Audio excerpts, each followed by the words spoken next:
The Cascade Mountains of Oregon wore their summer green like a crown.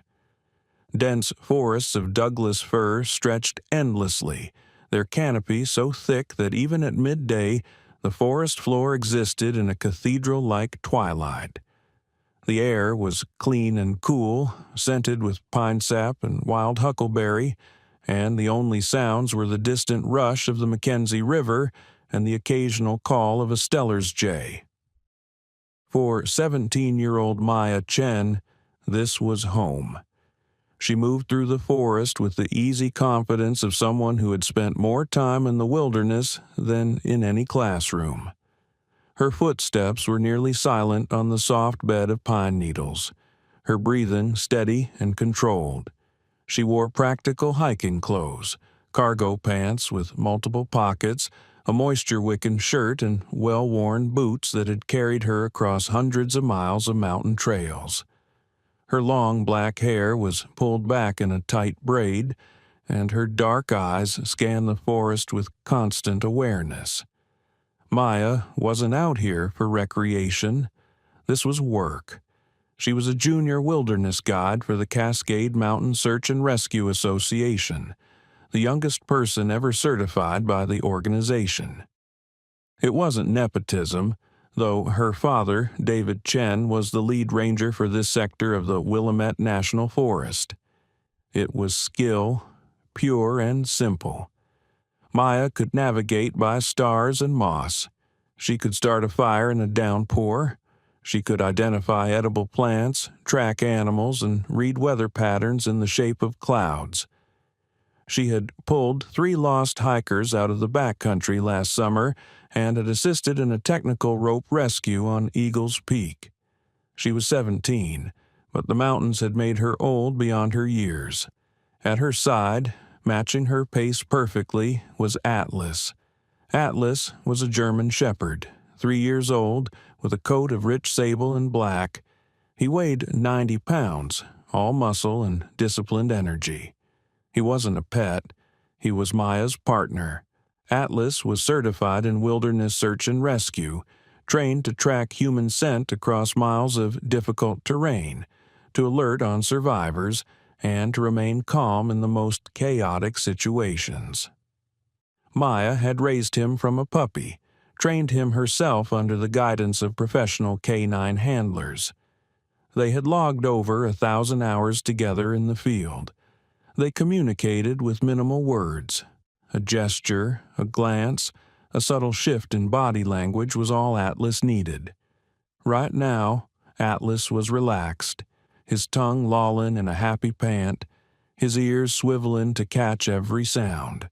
He was enjoying the hike, but he was also working, his nose constantly testing the air for anything unusual. Maya checked her GPS unit. They were 5 miles into the backcountry, following the North Fork Trail toward a series of primitive campsites.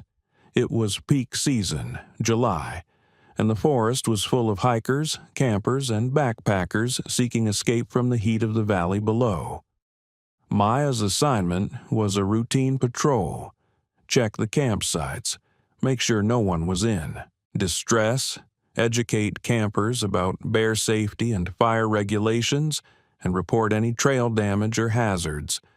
It should have been a quiet, peaceful day.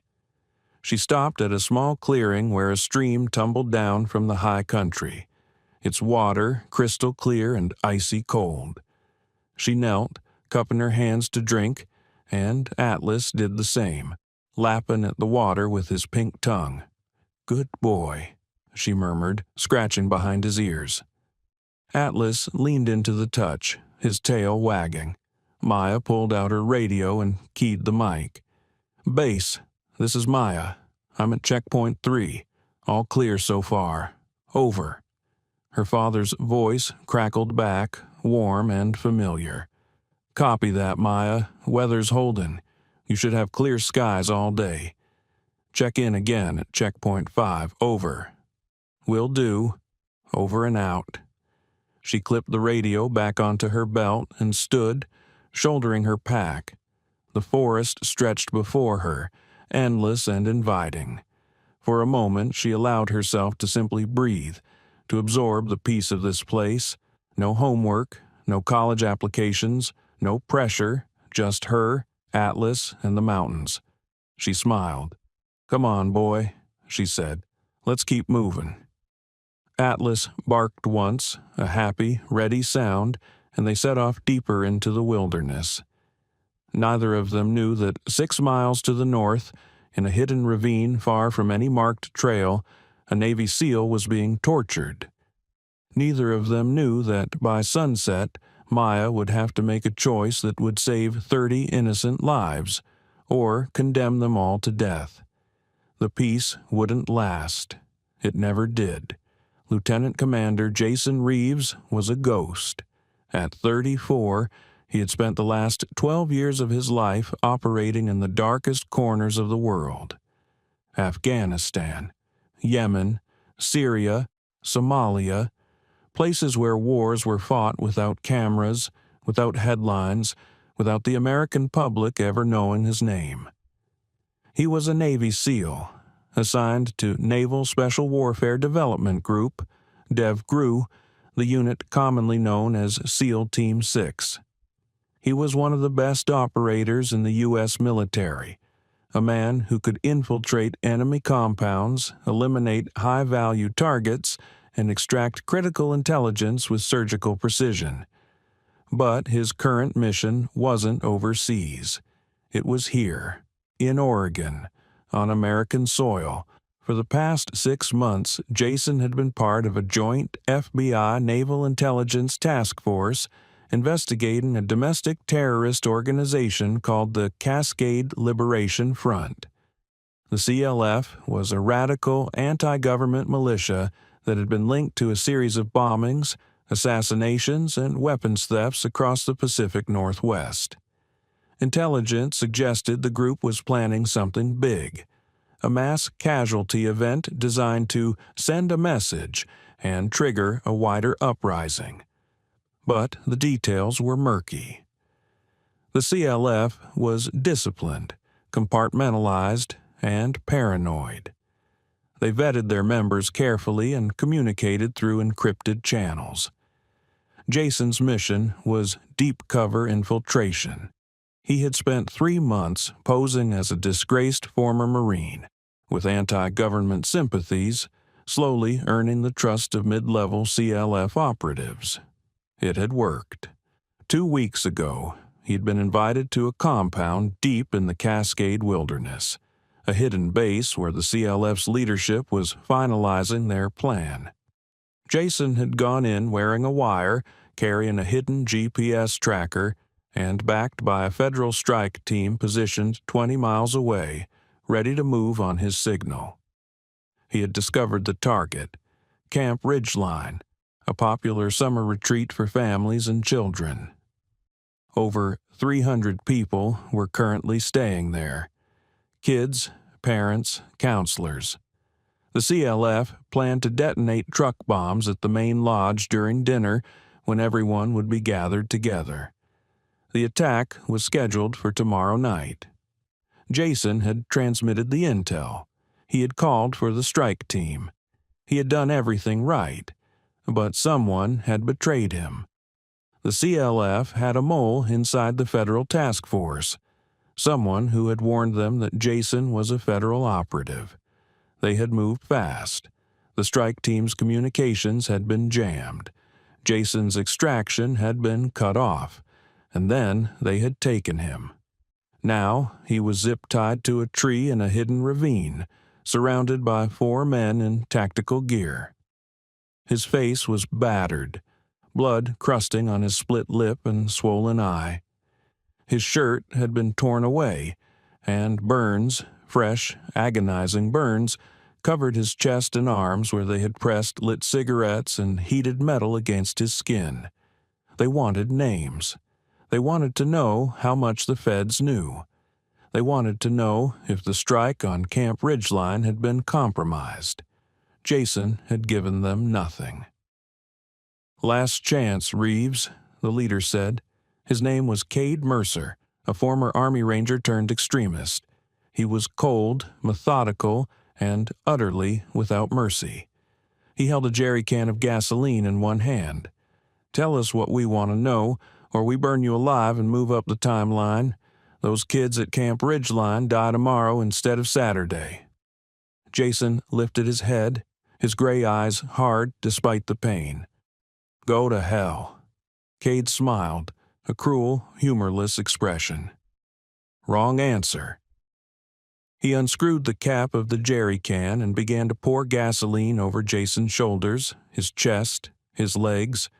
The fumes were overwhelming, choking. Jason's skin burned where the liquid touched his open wounds. "Light him up," Kade ordered. One of the men pulled out a lighter, flicking it open.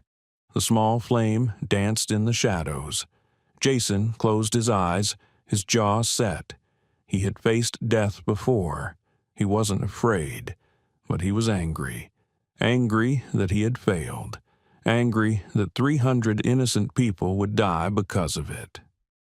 The man stepped forward, lighter extended toward the gasoline-soaked SEAL. And then, from somewhere in the forest above them, came a sound. A bark. Sharp, commanding, close. Kade's head snapped up. What the hell was that? "Dog," one of the men said. "Probably just a hiker." "Check it out," Kade ordered. "And if there's a hiker, deal with them. No witnesses." Two of the men grabbed their rifles and began climbing the ravine toward the sound. Jason opened his eyes, hope flickering to life in his chest. Someone was out there. Kade Mercer had spent his entire adult life at war. First with the U.S. Army, fighting in Iraq and Afghanistan. Then, when he returned home and saw what America had become, overrun by what he called corrupt politicians and globalist elites, he had declared war on his own country. He was 42, lean and hard, with the cold eyes of a predator. He had founded the Cascade Liberation Front 5 years ago, recruiting disaffected veterans, survivalists, and true believers who shared his vision of a purified America. The CLF had started small, vandalism, minor sabotage, but Kade had grown bolder, bombings, assassinations, and now the crown jewel of his revolution, the attack on Camp Ridgeline. 300 soft targets, families, children. The media coverage would be apocalyptic. The government would be forced to respond with overwhelming force, which would radicalize more citizens, which would fuel the uprising. It was perfect. Until this federal rat had wormed his way into their operation. Kade looked down at the SEAL, bloodied, burned, but still defiant. He felt a grudging respect. This man was a warrior, but he was also an obstacle. "You know what's funny, Reeves?" Kade said, crouching in front of him. "You think you're the hero. You think you're saving those kids. But you're not. You're just delaying the inevitable. We're going to hit that camp. Maybe not tomorrow, maybe not this week, but it's going to happen. And when it does, their blood will be on your hands." Jason said nothing. He was conserving his strength, listening for any sign of who or what was in the forest above. Kade stood and gestured to the remaining man. "Pour more gas on him. When Trent and Cole get back, we torch him and move out. We need to relocate the explosives before the feds figure out where we are." The man obeyed, dousing Jason with another wave of gasoline. Jason coughed, the fumes searing his lungs. His vision was starting to blur. Blood loss, pain, dehydration. He was running on fumes himself, but he was still alive. And as long as he was alive, there was a chance. If you're enjoying this story so far, don't forget to hit the like button and subscribe. Drop a comment telling me where in the world you're watching from. I love hearing from you. Above the ravine, Maya had stopped. Atlas was no longer relaxed. His entire body had gone rigid, his ears forward, his nose working the air. A low, rumbling growl emanated from deep in his chest, a sound Maya had only heard a handful of times, and never for anything good. "What is it, boy?" she whispered. Atlas didn't bark again. He simply stared down the slope toward a thick tangle of brush and rock that marked the edge of a hidden ravine. His hackles were raised. Maya's instincts screamed at her. Something was wrong. She pulled out her radio, but before she could key the mic, she heard voices. Male, angry, close. Just a dog. Probably belongs to some hippie camper. Kade said no witnesses. Find them. Deal with them. Maya's blood ran cold. She dropped into a crouch, pulling Atlas close. Her mind raced. Armed men. No witnesses. This wasn't a group of campers. She had stumbled into something bad. Very bad. And she had no idea that the choice she made in the next 60 seconds would determine whether 30 children lived or died. Maya's training kicked in before conscious thought. She melted into the shadows, using the dense undergrowth as cover. Atlas, responding to her body language, dropped low beside her. His growl silenced, but his eyes locked on the approaching threat. 2 men emerged from the tree line 30 yards below her position. They wore tactical clothing, cargo pants, plate carriers, rifles slung across their chests. These weren't hunters. These weren't campers. These were operators. Maya's heart hammered in her chest, but her breathing remained controlled. Her father had drilled wilderness survival into her since she was old enough to walk, and rule number 1 was simple. When you encounter a predator, you don't run. You assess. The men were scanning the forest, their movements coordinated. Military, or former military, Maya guessed. They were searching for whoever Atlas belonged to. They were searching for her. "I don't see anyone." The first man, tall, bearded, with a tactical vest bristling with magazines, said into a radio. "Just tracks. Human and dog heading north."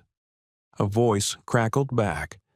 Maya couldn't make out the words, but the tone was clear. "Find them." The second man, shorter but broader, with a shaved head and a scar running down his left cheek, unslung his rifle. "They're close. Dogs don't bark at nothing." Maya's hand slowly moved to Atlas's collar. She gave him the hand signal for silent. 2 fingers pressed to her lips, then pointed down. Atlas's ears flicked, acknowledging the command. He wouldn't make a sound unless she released him. The men moved closer, their boots crunching on fallen branches. They were 20 yards away now, 15. Maya had 3 options. Option 1, stay hidden, hope they pass by. High risk. If Atlas shifted or she made any noise, they'd find her. Option 2, run. Try to get back to the trail, call for help. Higher risk. They'd hear her, and she'd be running blind through unfamiliar terrain. Option 3, circle around. Try to see what they were protecting. Highest risk, but it might give her information. She chose option 3. Maya was young, but she wasn't naive. Men with rifles, talking about no witnesses, deep in the backcountry where no one should be. This was either a drug operation or something worse. And if she ran now, if she called it in blindly, she'd be sending her father and the ranger team into an ambush. She needed eyes on the situation. She waited until the 2 men moved past her position, their attention focused on the north trail. Then, moving with the silent grace her father had taught her, she began to descend toward the ravine, using the terrain and shadows as cover. Atlas moved beside her, a silent shadow. They reached the edge of the ravine, and Maya carefully peered over the lip. What she saw froze her blood. A man, shirtless, bloodied, his skin covered in burns, was zip-tied to a tree. Gasoline glistened on his torso, the fumes visible in the dappled sunlight. 2 more men stood nearby. One held a jerry can. The other was flicking a lighter. They were going to burn him alive. Maya's breath caught in her throat. Her first instinct was to scream, to do something, anything to stop it. But her training held her in place.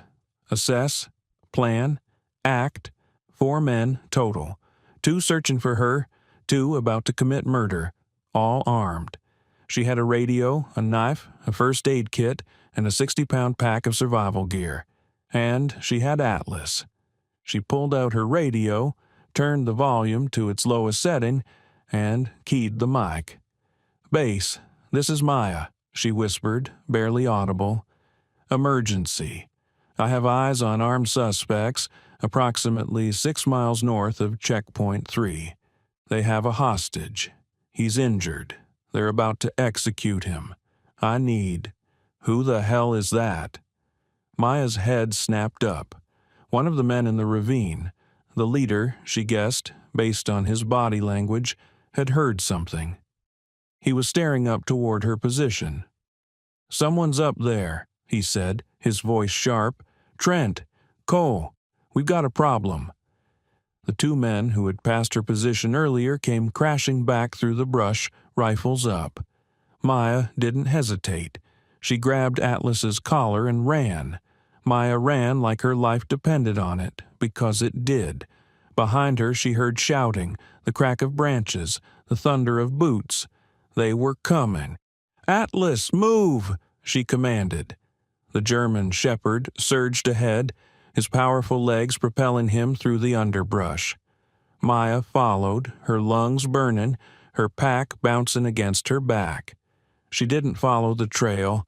That would be suicide. Instead, she cut through the densest part of the forest, using the terrain to her advantage. She vaulted over a fallen log, splashed through a narrow creek, and scrambled up a steep embankment, her fingers digging into the rocky soil. Atlas was beside her the entire way, his breathing heavy but controlled. A rifle shot cracked through the forest. The bullet slammed into a tree trunk inches from Maya's head, sending bark and splinters exploding outward. They were shooting at her. Maya dropped flat, her heart slamming against her ribs. Atlas pressed against her side, his body tense. "Fan out!" a voice shouted from below. "She can't have gone far." Maya's mind raced. She couldn't outrun them, not with a full pack, not in terrain they clearly knew better than she did. She needed to hide. Her eyes scanned the forest and locked onto a massive Douglas fir, its trunk easily 8 feet in diameter. At its base, the roots had created a hollow, a natural shelter hidden by ferns and low-hanging branches. "Atlas, with me," she whispered. They scrambled into the hollow, Maya pulling her pack in after her and covering the entrance with ferns. It was cramped, dark, and smelled of damp earth and decay, but it was hidden. She could hear them now, moving through the forest, their voices calling to each other. "Anything?" "Nothing. She's vanished." "Dogs don't vanish. Keep looking."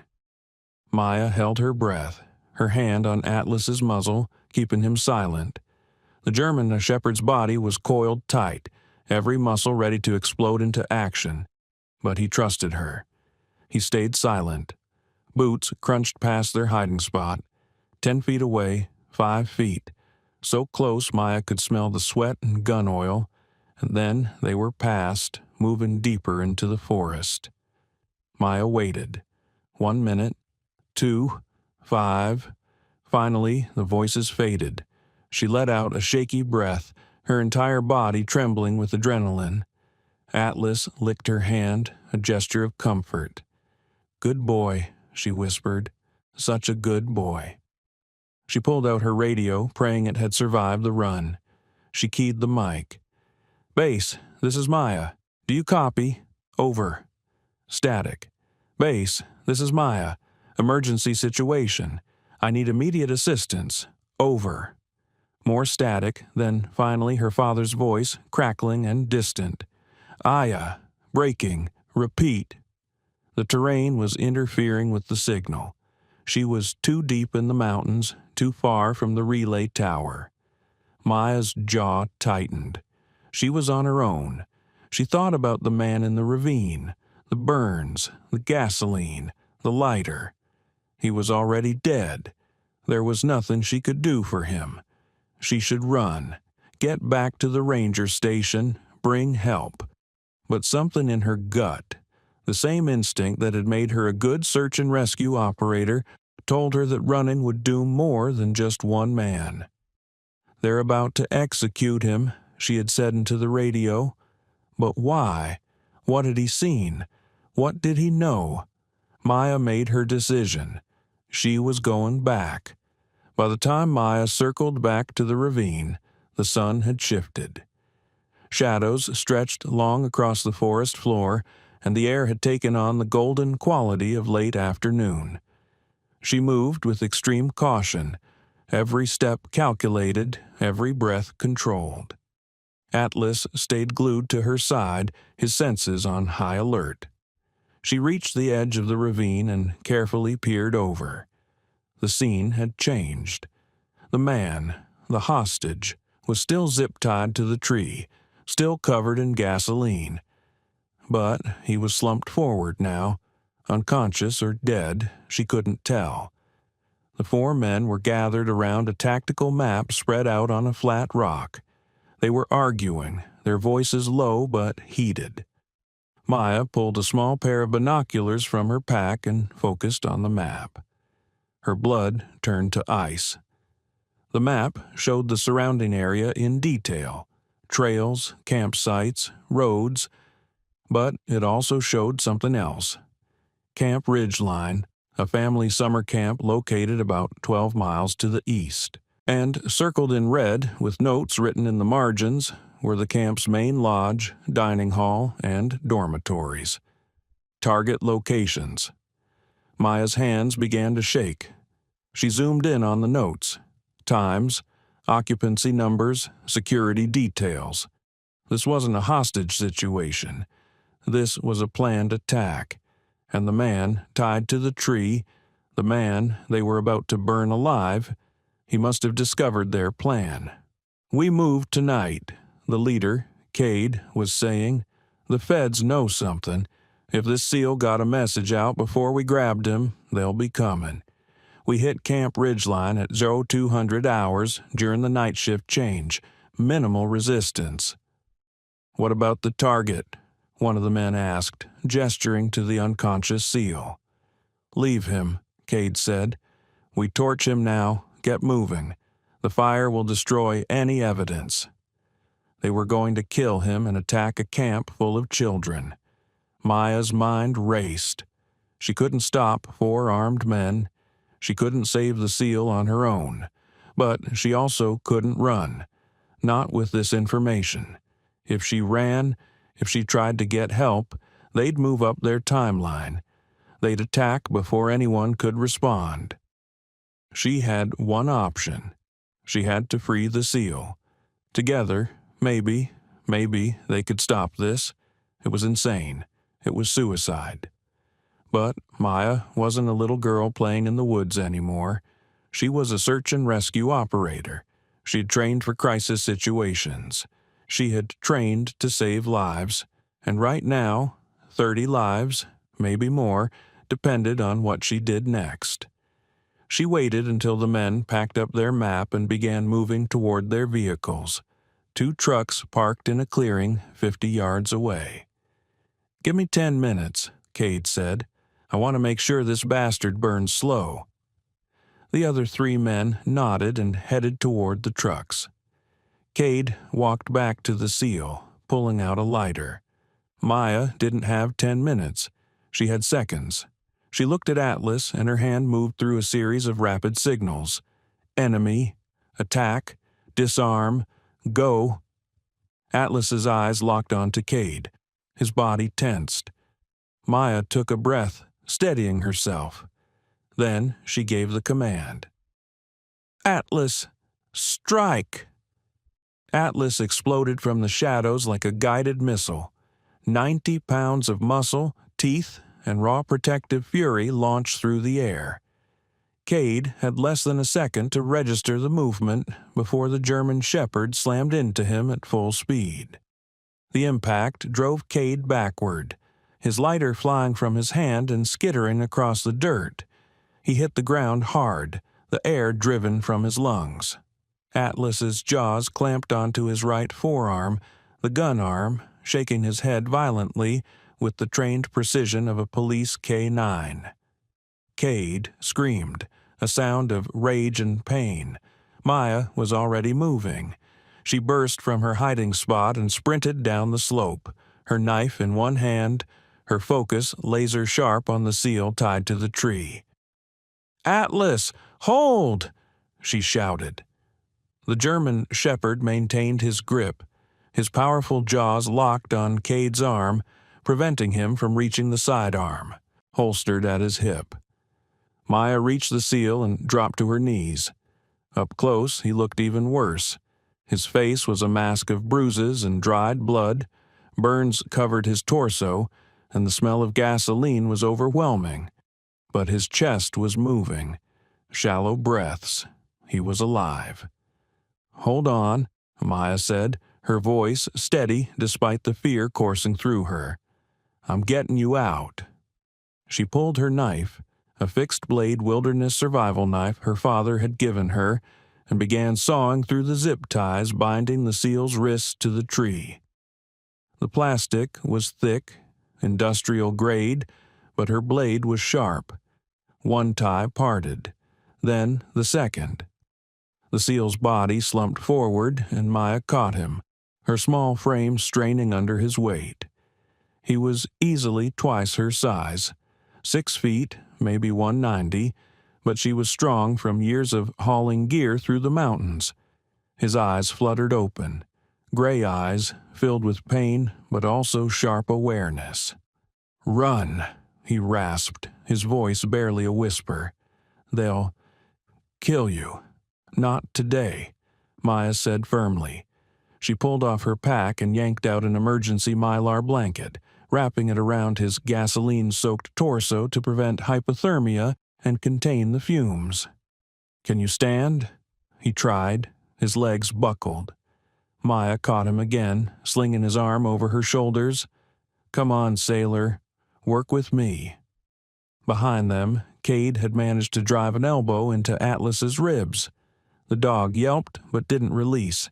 Kade was screaming into his radio. "Contact! Contact! We're under attack! Get back here now!" Maya's blood ran cold. The other 3 men were coming. "Atlas, release! Come!" The German shepherd let go of Kade's arm and sprinted to Maya's side, taking up a defensive position between her and the threat. Kade rolled to his feet, clutching his mangled forearm, his face twisted with fury. "You little bitch!" He reached for his sidearm with his left hand. The SEAL, despite his injuries, moved with shocking speed. His hand shot out, grabbing a fist-sized rock from the ground, and he hurled it with desperate strength.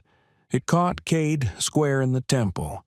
The man dropped like a puppet with cut strings, unconscious before he hit the dirt. "Good. Throw," Maya panted, adjusting the SEAL's weight. "Now move." They stumbled up the slope, the SEAL finding his legs through sheer force of will. He was operating on training and adrenaline, his body screaming in protest but his mind laser-focused. They reached the tree line just as the 3 other CLF operatives came crashing through the clearing below. "Kade's down. There, in the trees. Shoot them." Rifle fire erupted, bullets tearing through leaves and branches.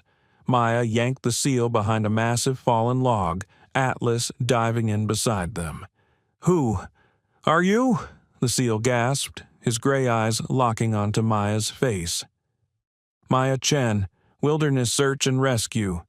She pulled out her radio, praying for a signal. "Who are you?" "Lieutenant Commander Jason Reeves, SEAL Team 6. He coughed, wincing. Those men, terrorists, planning to bomb Camp Ridgeline tomorrow night, 300 people. Maya's worst fears confirmed. I saw the map, I know. Jason stared at her, this teenager who had just saved his life, and something like hope flickered in his eyes. You need to get out of here. Call the feds, FBI, Joint Terrorism Task Force, ask for Agent Sarah Vance. Tell her, Cascade Liberation Front. Tell her it's happening. I'm not leaving you, Maya said flatly. She keyed her radio. Base, this is Maya Chen. Emergency priority. Do you copy? Static. Damn it.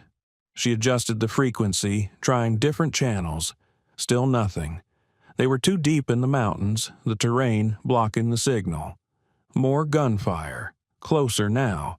The CLF operatives were advancing, using fire and movement tactics, one covering while the others moved forward. They're boxing us in, Jason said, his voice strained but professional. Classic hunter-killer sweep. We need to move now. You can barely walk, Maya pointed out. Don't need to walk, need to survive.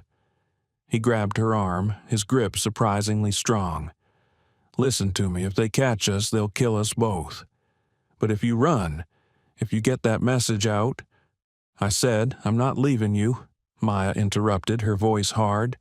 My dad taught me search and rescue. Rule 1, nobody gets left behind.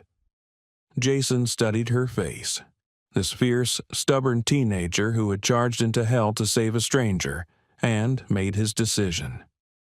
Then we fight, he said. Do you know these mountains?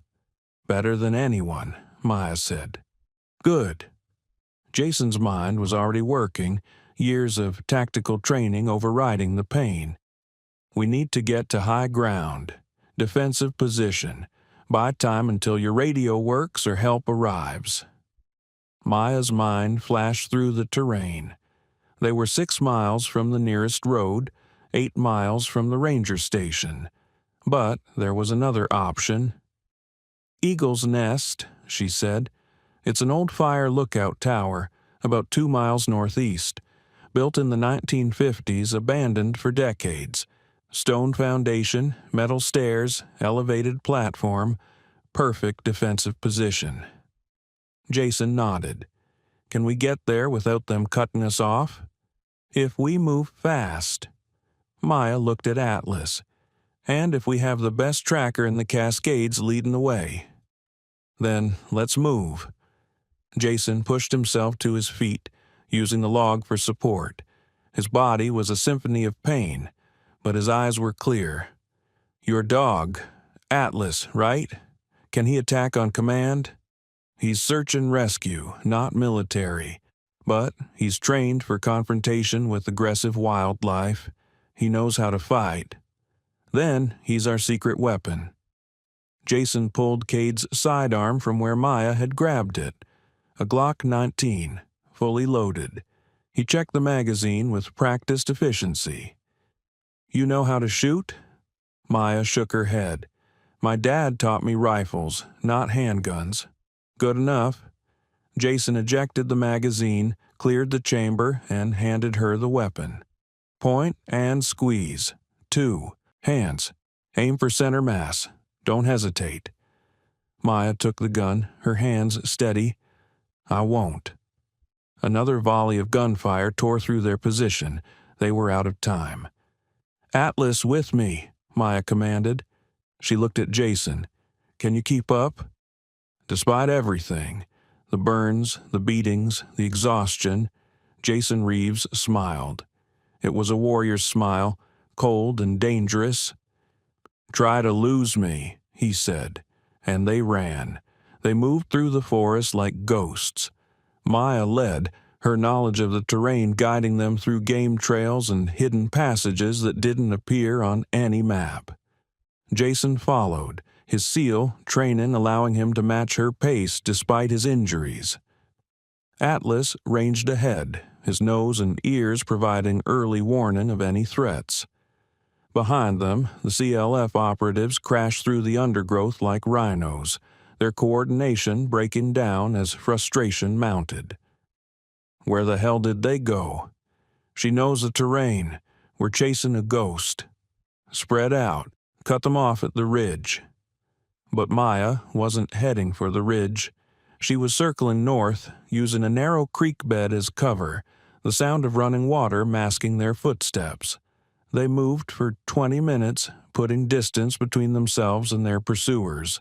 Finally, Maya called a halt in a dense thicket of ferns and fallen trees. Jason collapsed against a moss-covered trunk, his breathing labored. The adrenaline was wearing off, and the pain was returning with a vengeance. Maya pulled her first aid kit from her pack. "Let me see those burns." "No time," Jason said. "They'll track us." "Atlas will alert if they get close.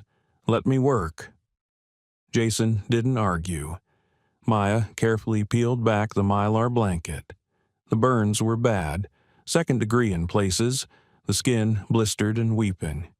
She pulled out antibiotic ointment and non-stick gauze, working quickly and efficiently. "You're good at this," Jason observed. "I've patched up injured hikers before. Never a Navy SEAL, though." She secured the bandage. "That'll hold for now, but you need a hospital." "After Camp Ridgeline is secure," Jason said firmly. He looked at her, really looked at her. "How old are you?" 17. "Christ," Jason muttered. "When I was 17, I was failing calculus and chasing girls. You're out here saving Navy SEALs from terrorists." "Wrong place, right time," Maya said simply. She finished with the bandages and sat back. "Tell me about Camp Ridgeline. What exactly are we dealing with?" Jason's expression hardened. "The Cascade Liberation Front. Domestic terror group. Anti-government extremists. They've been planning this for months. The leader, Kade Mercer, is former Army Ranger. Smart, disciplined, dangerous. The one Atlas took down? Yeah, but he's got at least 20 operatives and they're trained. I was undercover, gathering intel. They found out, grabbed me this morning. I got a message out to my team before they jammed communications, but I don't know if it went through. What's the plan? The attack. Plan? Truck bombs," Jason said grimly. 3 vehicles loaded with ANFO, ammonium nitrate fuel oil, same stuff Timothy McVeigh used in Oklahoma City. They're going to park them at strategic points around the camp. The main lodge, the dining hall, the dormitories. Detonate them during dinner tomorrow night when everyone's gathered together. Maya felt sick. 300 people. Mostly kids, Jason confirmed. Summer camp, ages 8 to 16, plus counselors and staff. He looked at Maya. "That's why we can't fail. That's why I need to get word out, and that's why we need to stop them." "How do we stop a truck bomb?" "We don't. We call in the cavalry, FBI, ATF, my SEAL team. They'll raid the compound, secure the explosives, arrest the cell." He pulled out a small waterproof pouch from his pocket. Somehow it had survived the torture. Inside was a damaged GPS tracker. "This has the coordinates of their base. If we can get it to the authorities..." "Then we get to Eagle's Nest," Maya said. "The lookout tower has an old landline. It probably doesn't work, but it's our best shot. And from there, we have line of sight to the ranger station. I can signal with a mirror, get their attention." Jason nodded. "How far?" "1.5 miles, straight up." She looked at his injuries. "Can you make it?"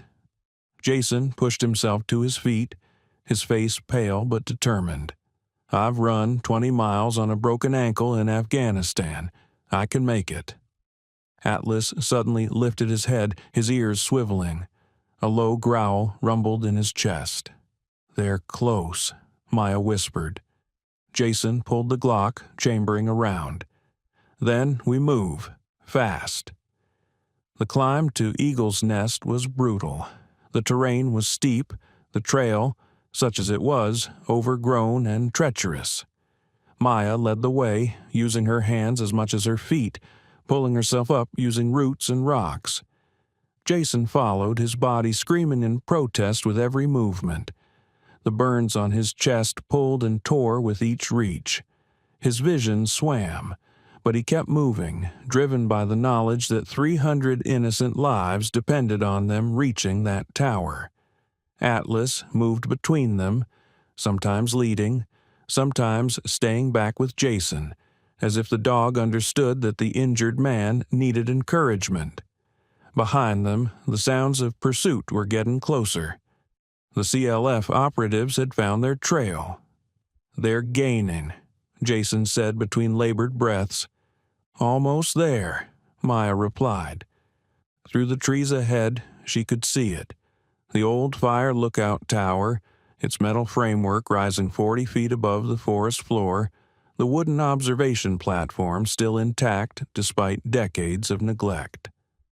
They broke from the tree line, and Maya's heart sank. The metal stairs leading up to the platform were rusted, several treads missing entirely. It was a death trap. "Can we get up?" Jason asked. Maya tested the first step. It groaned but held. Carefully, one at a time, watch for gaps.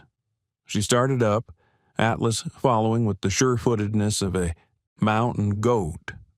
Jason came last, his hands gripping the railings, testing each step before putting his weight on it. They were halfway up when the CLF operatives burst from the forest below. "There! On the tower!"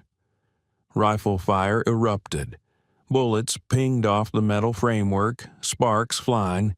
"Move!" Jason shouted.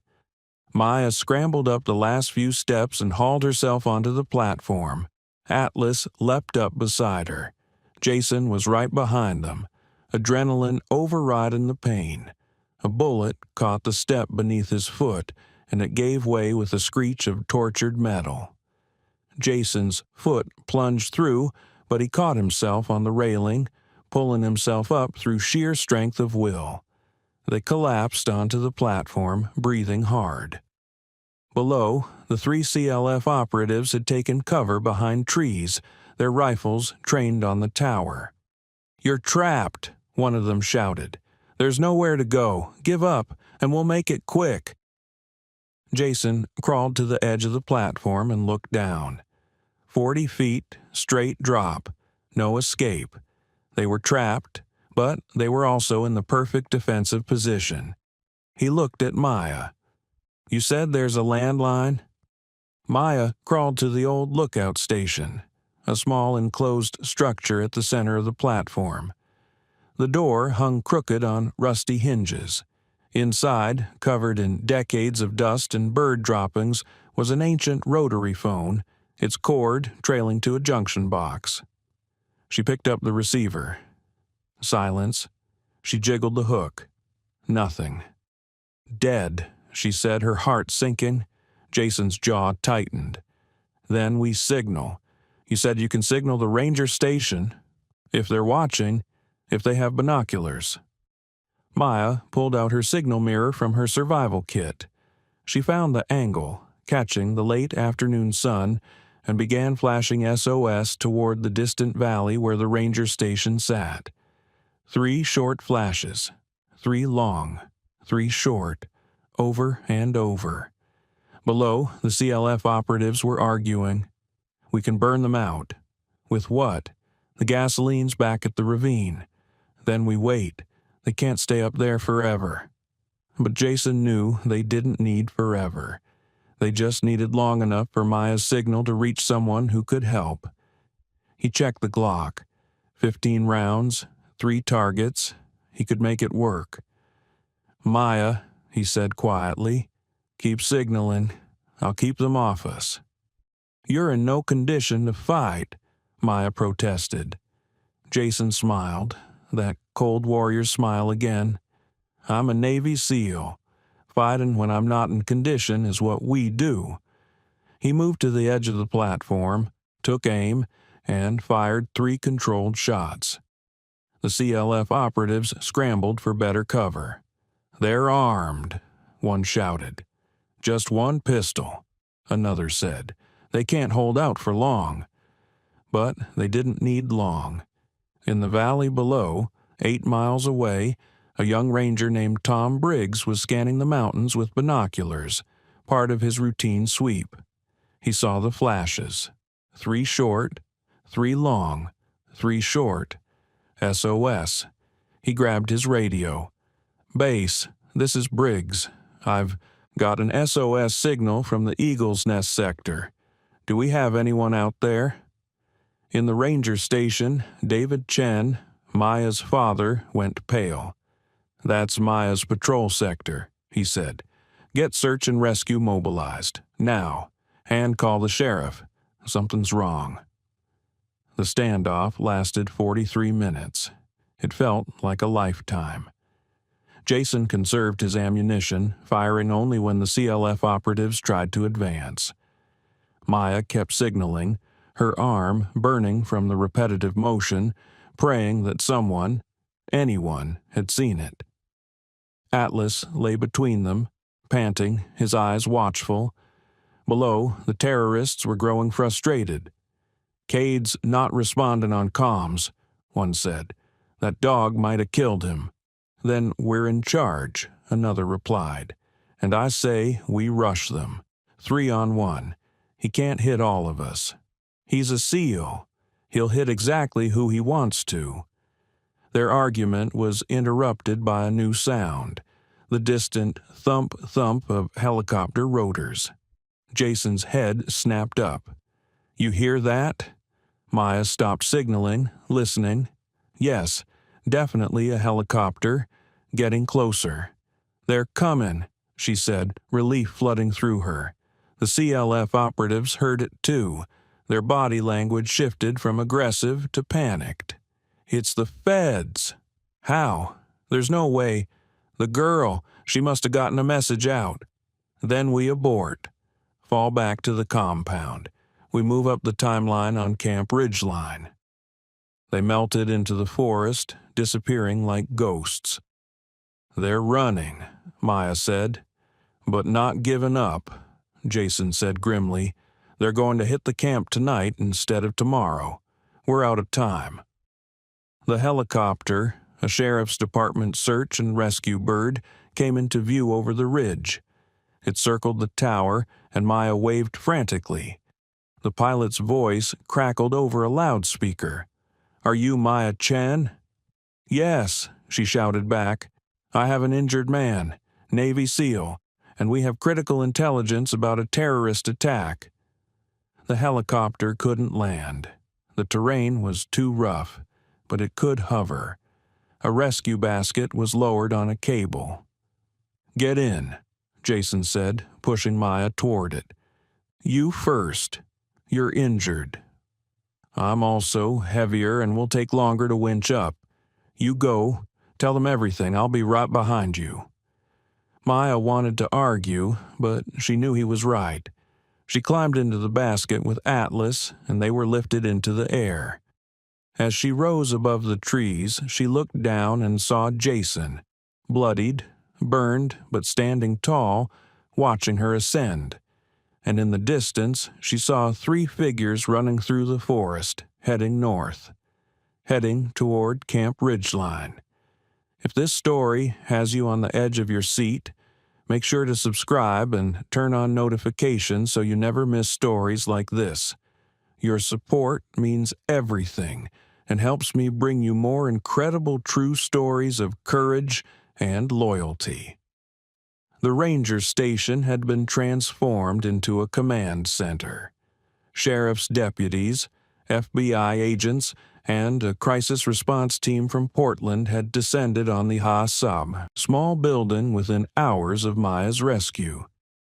Maya sat in her father's office, wrapped in a blanket despite the warm summer evening, Atlas at her feet. She had told her story 3 times now, once to her father, once to the sheriff, and now to the FBI. Special Agent Sarah Vance was a woman in her 40s with sharp eyes and an even sharper mind. She listened to Maya's account without interruption, taking notes. "And Lieutenant Commander Reeves confirmed the target is Camp Ridgeline?" Agent Vance asked. "Yes. He said there are truck bombs, 3 of them, ANFO explosives. They were planning to hit tomorrow night during dinner, but now they're moving it up. Tonight." Agent Vance's jaw tightened. "We've been tracking the Cascade Liberation Front for 2 years. Reeves was our inside man. When we lost contact this morning, we feared the worst." "Is he okay?" Maya asked. "They took him to the hospital, but I don't know." "He's stable," Agent Vance said. "Burns, broken ribs, concussion, but he's alive, thanks to you." She looked at Maya with something like wonder. "You're 17 years old. You ran toward armed terrorists to save a stranger. That's either the bravest or the craziest thing I've ever heard." "My dad always said if you find someone in trouble in the mountains, you don't ask questions. You help," Maya said simply.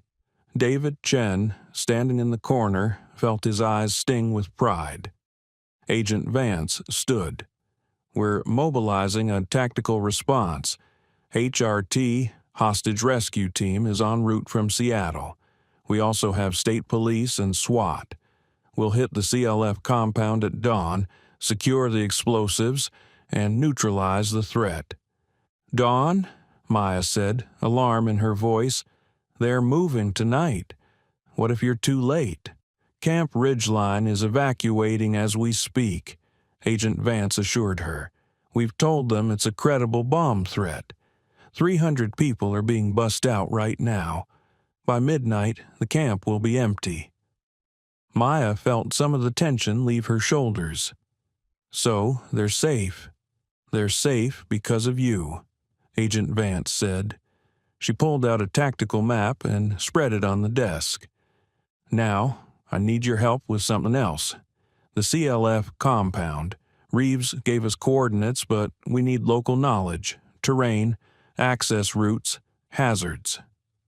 Maya studied the map. The compound was marked with a red circle in the heart of the wilderness, an area she had hiked through dozens of times. "There," she said, pointing. "That's the old Whitaker mine. Abandoned since the 1970s. There's a logging road, but it's overgrown, 4-wheel drive only. The mine itself has multiple entrances. If they're using it as a base, they'll have escape routes planned." Agent Vance nodded, making notes. "What about observation points? High ground for sniper overwatch?" Maya traced her finger along a ridge. "Here, Miller's Ridge, clear line of sight to the mine entrance, but it's a 3-hour hike." "We'll helicopter in," Agent Vance said. She looked at Maya, then at David Chen. "Mr. Chen, I'd like your daughter to accompany our tactical team as a terrain consultant. With your permission." "Absolutely not," David said immediately. "She's been through enough." "Dad." "No, Maya. This is a military operation. You're not. I'm the only one who knows that terrain better than anyone," Maya interrupted. "Agent Vance, if your team goes in blind, people could die. Good people." "She's right," Agent Vance said. "But I won't lie to you, Mr. Chen. There's risk." David looked at his daughter, his brilliant, brave, stubborn daughter, and saw not a child but a young woman who had already proven herself in the crucible of fire. "If she goes," David said, his voice heavy, "I go." Maya hugged him. "Deal." The FBI hostage rescue team moved like shadows through the pre-dawn darkness. 20 operators, armed with suppressed rifles and night vision, advanced on the CLF compound in coordinated teams. Maya and her father were positioned on Miller's Ridge with a sniper, spotter team, providing real-time intelligence on the compound's layout. Through high-powered optics, Maya could see the mine entrance. a gaping black mouth in the mountainside. 2 trucks were parked outside, their cargo beds covered with tarps, the bombs. 2 tangos at the entrance, the spotter whispered into his radio. Multiple heat signatures inside the mine, estimate 15 to 20 hostiles. Agent Vance's voice came back. Alpha Team, breach and clear. Bravo Team, secure the vehicles. Charlie Team, establish perimeter. Execute on my mark. Maya held her breath. Mark. The night exploded with coordinated violence. Flashbangs detonated at the mine entrance, their brilliant white light blinding even from a distance. HRT operators poured inside, their suppressed weapons firing in controlled bursts. Shouting, screams, chaos. Multiple suspects down, hands up, FBI. Maya watched through the scope, her heart pounding. She saw CLF operatives stumbling out of the mine, hands raised, blinded, and disoriented. But then she saw something else. A figure, Kade Mercer, his arm bandaged where Atlas had mauled him, slipping out of a secondary entrance she had warned them about. He was carrying something, a remote detonator. Agent Vance! Maya grabbed the radio. Secondary entrance, east side. Kade Mercer's escaping. He has a detonator. Charlie Team, intercept. But Kade was already at one of the trucks. He climbed into the cab, fired up the engine, and roared away, heading down the overgrown logging road, heading toward the highway, heading toward Camp Ridgeline. He's going to detonate manually, David said, horror in his voice. Even if the camp is evacuated, if that truck bomb goes off on the highway. Agent Vance's voice was ice. All units, pursue. Lethal force authorized. 2 FBI SUVs screamed down the mountain road in pursuit, but Kade had a head start. Maya stood, her mind racing. She knew these mountains. She knew that logging road, and she knew there was a shortcut. A brutal, nearly impassable trail that would cut off 15 minutes from Kade's route. I can get ahead of him, she said. Maya, no. Her father started. But she was already moving. Atlas at her side, running down the ridge toward where the helicopter sat, its rotors still turning. I need a ride, she shouted to the pilot. Agent Vance, who had stayed with the helicopter as mobile command, saw her. What are you doing? Getting ahead of him. I know a way. Agent Vance made a split-second decision. Get in. The helicopter lifted off, banking hard, flying nap of the earth through the mountains. Maya directed the pilot, her knowledge of the terrain guiding them. There, that clearing. Drop me there. The helicopter descended, hovering 3 feet above the ground. Maya and Atlas jumped, hit the ground running, and disappeared into the forest. 2 minutes later, Maya burst onto the logging road 100 yards ahead of Kade's position. The truck's headlights were visible through the trees, getting closer. She had seconds. She looked at Atlas. One last time, boy. You ready? Atlas barked, his eyes bright. Maya stepped into the middle of the road, directly in the truck's path. She raised her arms, making herself as visible as possible. The truck rounded the corner, and Kade saw her. His eyes widened in recognition. This was the girl who had ruined everything. He accelerated, aiming the truck directly at her. Atlas, strike! The German shepherd launched himself at the windshield, his 90 pounds hitting the glass with tremendous force. The windshield spider-webbed. Kade jerked the wheel reflexively, trying to avoid the dog. The truck swerved. Maya dove aside at the last second. The truck's front wheels left the road, plunging into the soft shoulder. The vehicle tilted, tipped, and rolled, crashing down a steep embankment in a cacophony of shrieking metal and shattering glass. It came to rest upside down, 30 feet below the road. Maya scrambled to the edge, her heart in her throat. Atlas! The German shepherd appeared beside her, panting but unharmed. He had jumped clear at the last moment. Below, Kade crawled from the wreckage, bloody but alive. He still clutched the detonator. Maya didn't hesitate. She half slid, half fell down the embankment and threw herself at Kade, tackling him before he could trigger the device. They struggled, Cade's superior strength overwhelming her.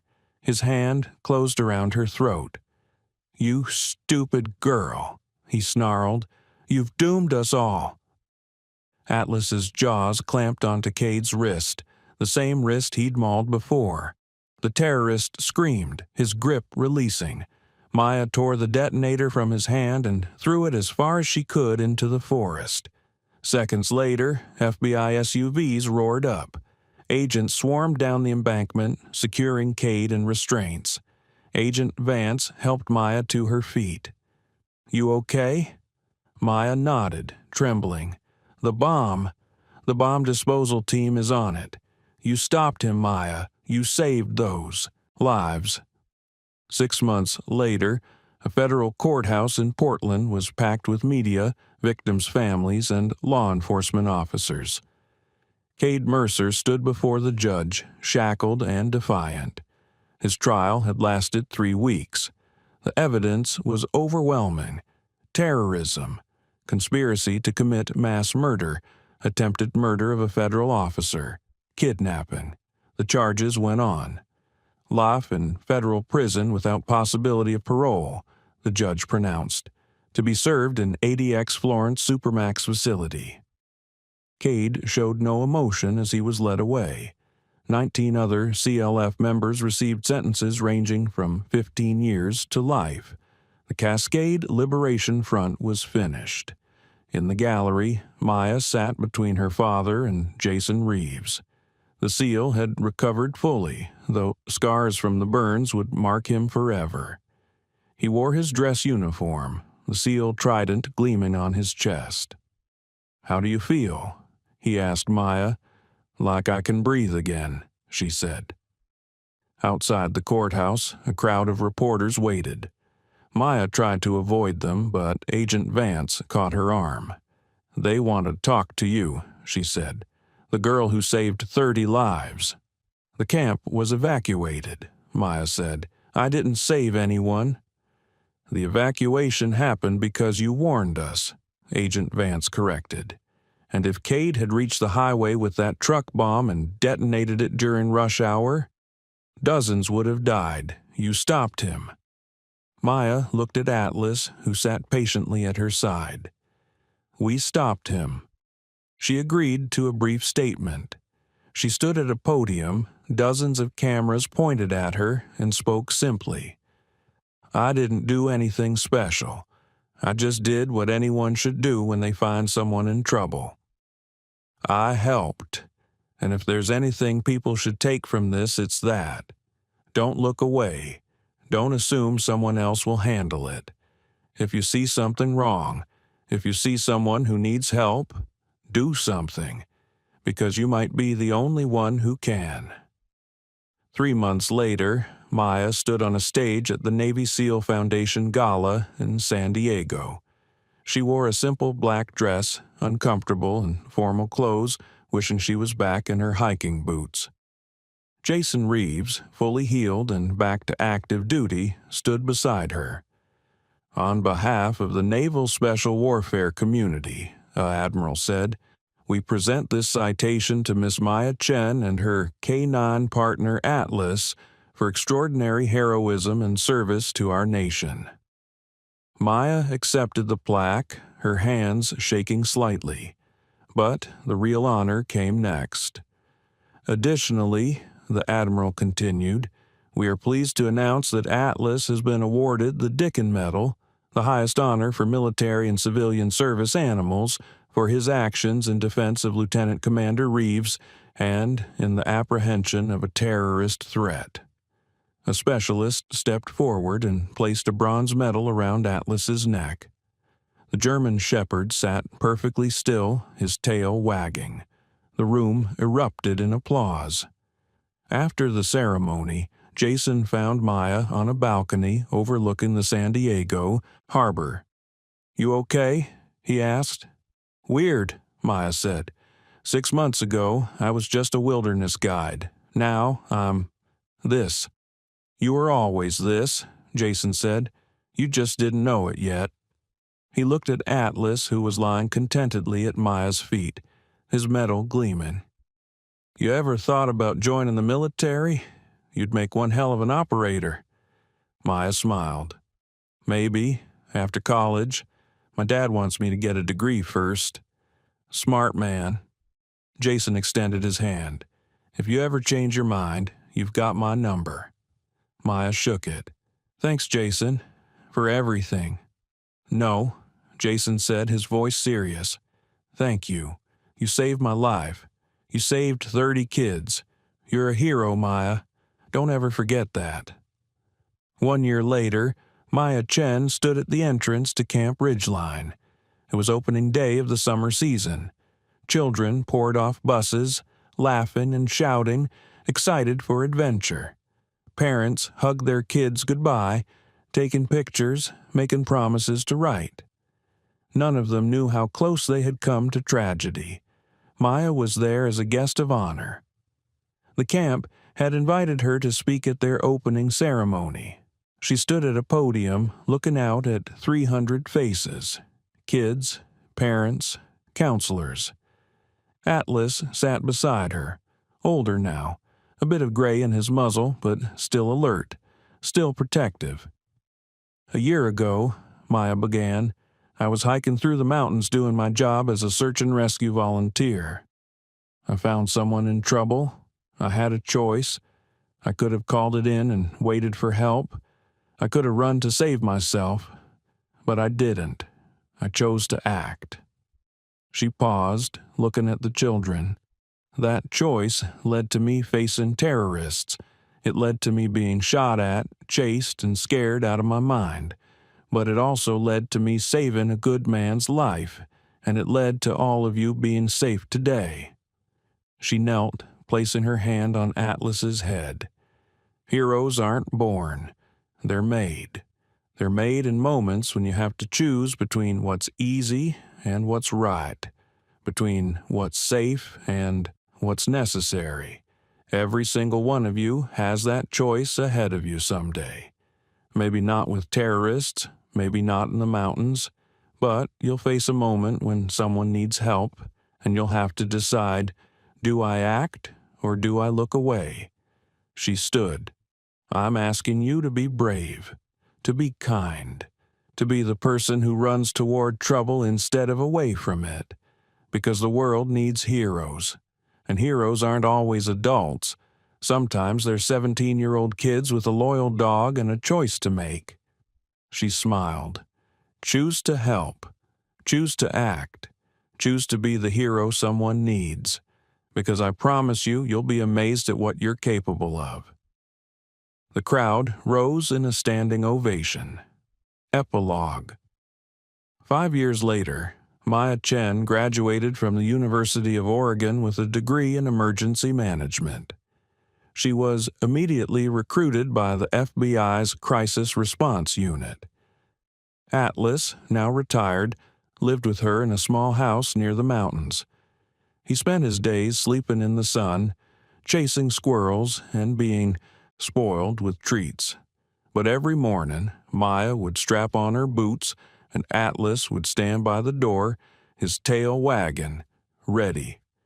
Because some bonds are forever, some missions never end, and some heroes, two-legged and four-legged, never stop answering the call. Thank you so much for watching until the end. If this story touched your heart, please share it with someone who needs to be reminded that heroes still exist. Don't forget to subscribe if you haven't already, and let us know in the comments. What was your favorite moment? Was it Atlas's courage, Maya's bravery, or the moment justice was served? We read every comment. God bless, and see you in the next story.